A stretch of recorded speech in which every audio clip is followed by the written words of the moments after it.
आपके जीवन की एक ही चीज सबसे कीमती है, वो है आपका जीवन, जो अभी भी आपके पास है। कि बिना ऑफिस जाए भी आप पैसे कमा सकते हैं। जब ज्यादा शक्ति की जरूरत होती है तो खुद को सुपर चार्ज करना पड़ता है।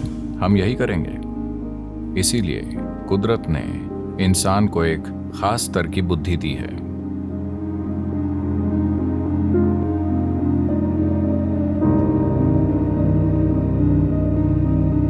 ये प्रश्न चेन्नई से दिव्या ने पूछा है।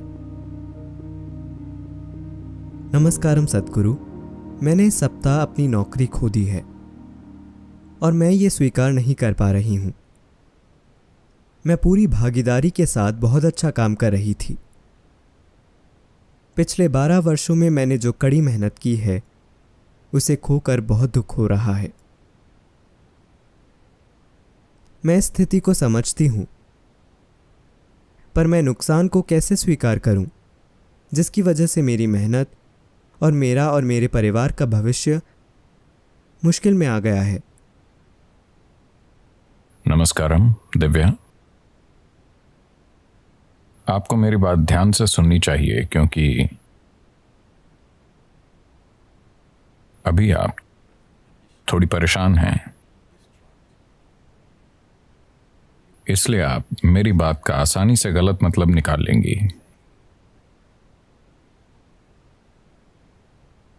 जीवन में हमें कुछ चुनना होता है,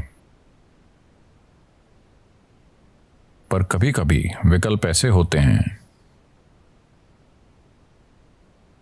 शंकरन पिल्लई की पत्नी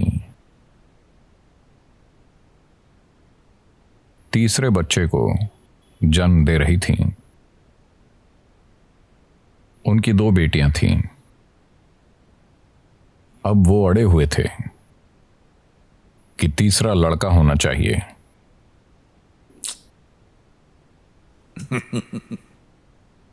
ये एक भारतीय समस्या है, ठीक है, पर डॉक्टर ने बाहर आकर कहा आपको लड़की हुई है। शंकरन पिल्लई दुखी हो गए।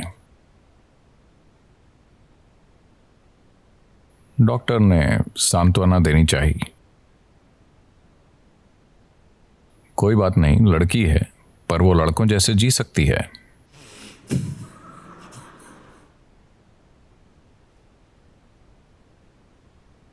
तब शंकरन पिल्लई बोले,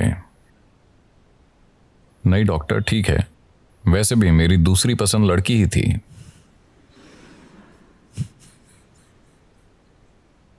जीवन के चुनाव कभी कभी ऐसे होते हैं। तो 12 साल की कड़ी मेहनत, मैं ये नहीं कह रहा कि आपकी समस्या छोटी है, पर कड़ी मेहनत, आप 12 साल की कड़ी मेहनत से छूट गए। आपको कुछ पार्टी करनी चाहिए, पर मेरी तनख्वाह, मेरे पैसे, बिल, किराया, बच्चों की स्कूल फीस, हाँ, ये तो हैं, पर क्योंकि हम इस हफ्ते प्रथम विश्व युद्ध को याद कर रहे हैं। युद्धों में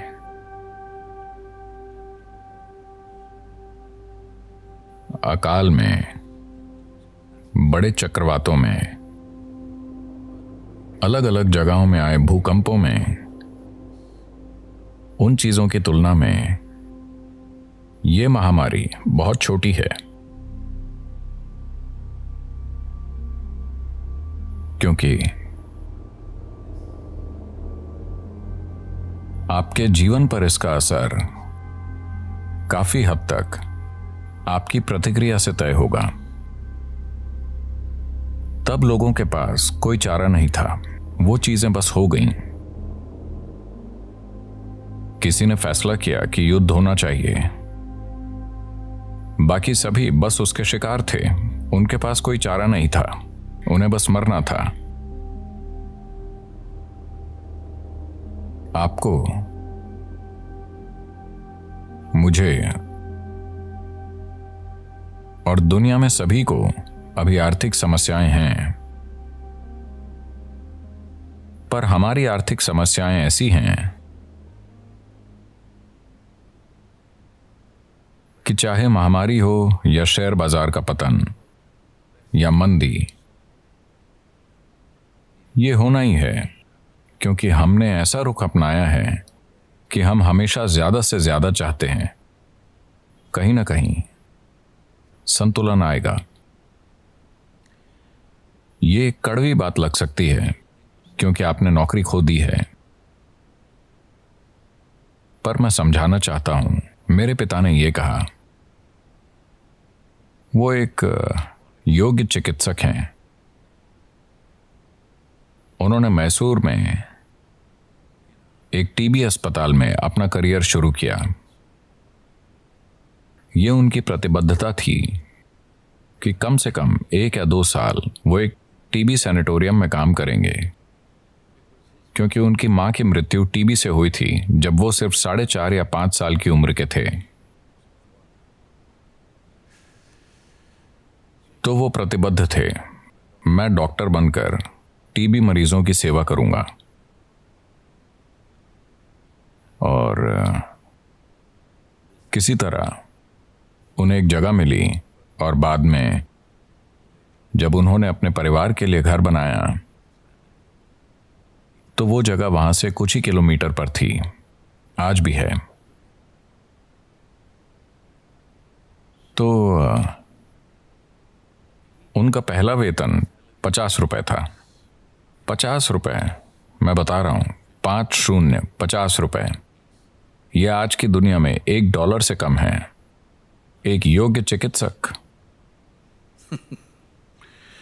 उन्होंने ऊंची पढ़ाई की थी।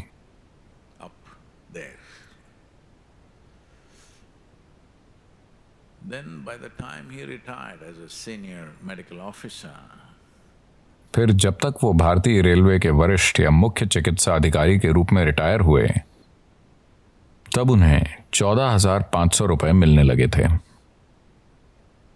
इस सप्ताह 8 नवंबर को उनके निधन को 1 साल हो गया। मैं एक बुरा बेटा हूं। मैं तब वहां नहीं था। मैंने उनसे कहा था कि मैं नहीं रहूंगा क्योंकि मेरी कुछ प्रतिबद्धताएं थीं। तो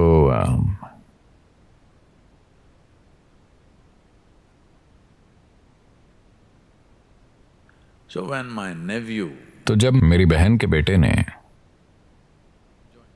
कुछ साल पहले एक आईटी कंपनी में करीब 35,000 रुपए की वेतन से शुरुआत की, मेरे पिता ने उसे देखकर कहा, मूर्ख,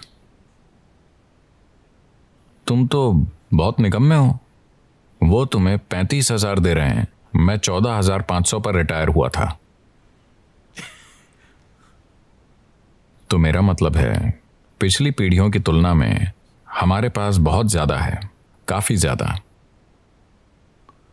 So if we have to cut down our lives by 10-20%, let's not cry too much. जीवन में 10-20% की कटौती हो तो हमें ज्यादा रोना नहीं चाहिए। आपके पिता, आपके दादाजी, शायद उन्हें ज्यादा मेहनत करनी पड़ी होगी, पर उन्होंने बुरा जीवन नहीं जिया। वो अपने तरीके से अच्छे से जिए। तो अगर हमें थोड़ी कटौती करनी पड़े तो कम से कम ये समझें कि ये पर्यावरण की महान सेवा है। अर्थव्यवस्था धीमी हो गई है। हाँ, हमें जीवन में एडजस्ट करना पड़ रहा है, जिससे परेशानी हो रही है। ये सिर्फ आपके साथ नहीं हुआ है दिव्या, पूरी दुनिया के साथ हुआ है। कोई बख्शा नहीं गया है। सब कुछ पीछे चला गया है। शायद ये कहना गलत है कि कोई बख्शा नहीं गया है, क्योंकि कुछ बिजनेस फल फूल रहे हैं, शेयर बाजार उछाल मार रहा है।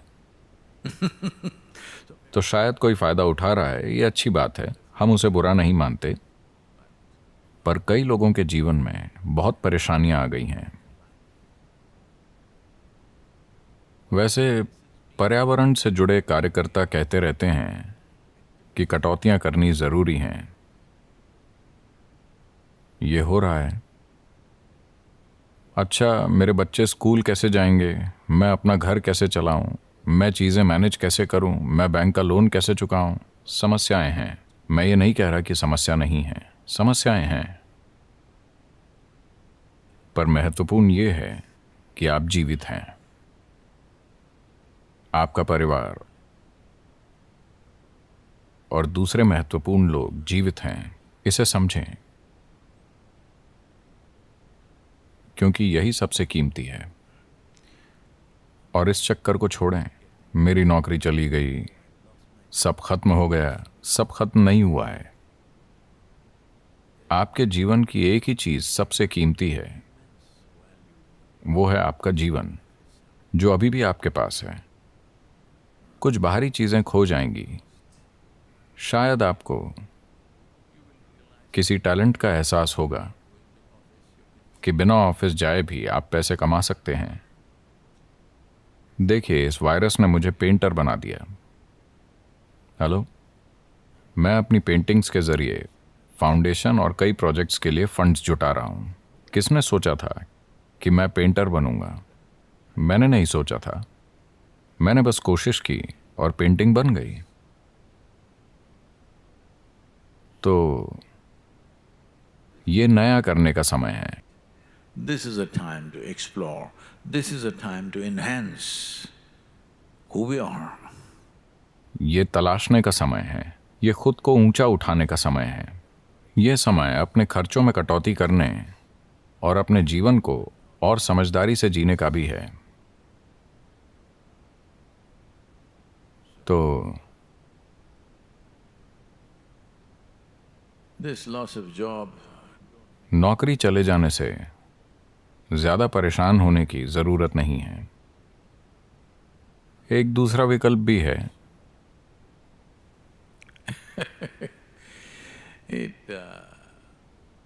बिजनेस करने के कई दूसरे तरीके हैं। किस तरह का बिजनेस हम नहीं जानते। शायद वो कारगर हो, शायद ना हो। बात यह है कि आपके जीवन में संघर्ष नहीं है, आपके मन में नौकरी न मिल पाने के डर का संघर्ष है।